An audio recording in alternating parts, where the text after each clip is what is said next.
جس کا ذکر عبادت، جس کو دیکھنا عبادت، جس کے ساتھ ساتھ چلے حق، جس کی پاکی کا گواہ خود رسول خدا، جس کو ستانا نبی کو ستانا، جس کے جود و سخا پر آیت گواہ، جس کی طہارت کا اعلان حدیث قصہ، جس نے حالت رکوع میں کی زکات ادا، جو شب ہجرت تلواروں تلے سو گیا، جس پر ہو میری جان فدا، وہ ہے میرا مشکل کشا میرا مولا علی۔ آج 13 رجب المرجب، وہ مبارک دن جب آغوش مصطفیٰ میں ابو تراب آئے، بندگان خدا کو خلیفہ، اہل ولا کو مولا، ید اللہ من اللہ، عین اللہ، وجہ اللہ، لسان اللہ، اسد اللہ، فاتح خیبر، حیدر کرار، باطل کے لیے تھا جو شعلہ بار، امیر المومنین، امام المتقین، ریاست مدینہ کے چوتھے خلیفہ۔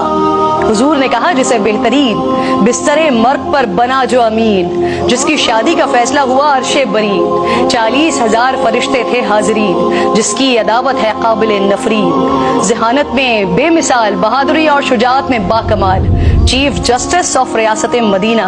پروردہ آغوش مصطفیٰ، وارث علم الانبیاء، سپہ سالار لشکر مصطفیٰ، روحانیت کا شہنشاہ، عرب و عجم کا بادشاہ، ہر خاص و عام ان کے در کا گدا، جس نے بدر و احد جیسی سخت ترین جنگوں میں پرچم اسلام لہرایا۔ محبت و الفت کے اس سفر کو اما عائشہ رضی اللہ تعالیٰ عنہا نے یہ کہہ کر کوزے میں سمو دیا کہ اللہ کے نبی عورتوں میں سب سے زیادہ حضرت فاطمہ الزہرا اور مردوں میں سب سے زیادہ حضرت علی سے محبت کرتے تھے۔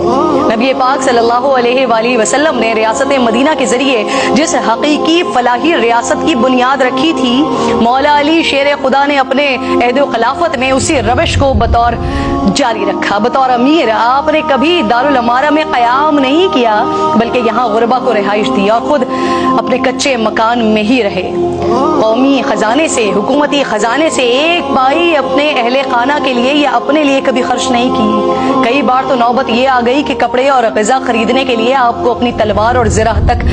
فروخت کرنی پڑ گئی۔ چشمے فلک نے وہ نظارہ بھی دیکھا کہ مسلمانوں کا خلیفہ جو کی روٹی پانی میں ڈبو کر کھاتا تھا، اور روٹی بھی جو اس قدر خشک اور باسی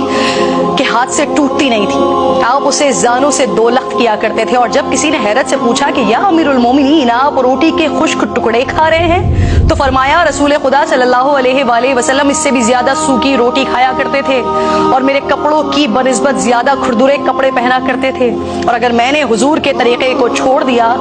تو ڈر ہے کہ میں ان سے بچھڑ جاؤں گا۔ البتہ خود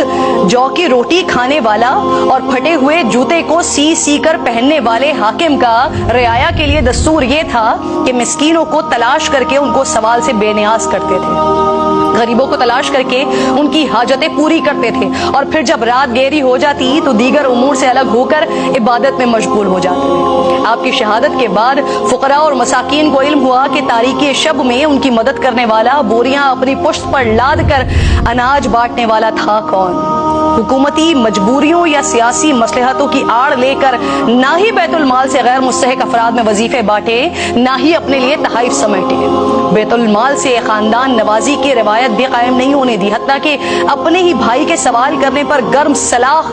آگے کر دی کہ اگر تم یہ نہیں پکڑ سکتے تو میں تم کو نواز کر خود کو مشکل میں کیوں ڈالوں۔ فتنوں اور پرآشوب حالات کے باوجود مخالفین کو زیر کرنے کے لیے کبھی ہیلا و فریب سے کام نہیں لیا،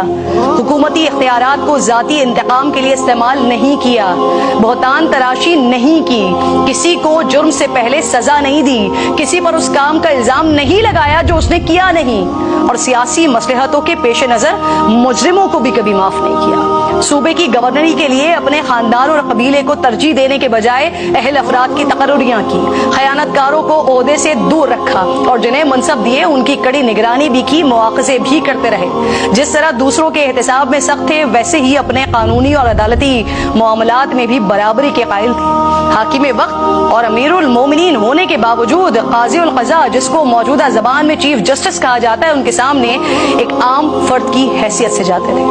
بار بار طلبی پر حاضر ہوتے۔ قاضی امیر کے عہدے سے مروب نہیں ہوتا، اور امیر بھی فیصلہ اپنے خلاف آنے پر اسے خوش دلی سے قبول کرتے۔ اے مملکت خداداد پاکستان کے حکمرانوں،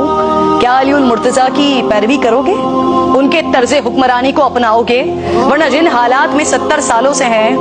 مزید 70,000 سال بھی رہ سکتے ہیں. امید اور دعا یہی ہے کہ اللہ مجھ سمیت تمام اہل منصب کو خلفائے راشدین اور اہل بیت و اطہار کے طریقہ کار پر چلنے کی توفیق عطا فرمائے.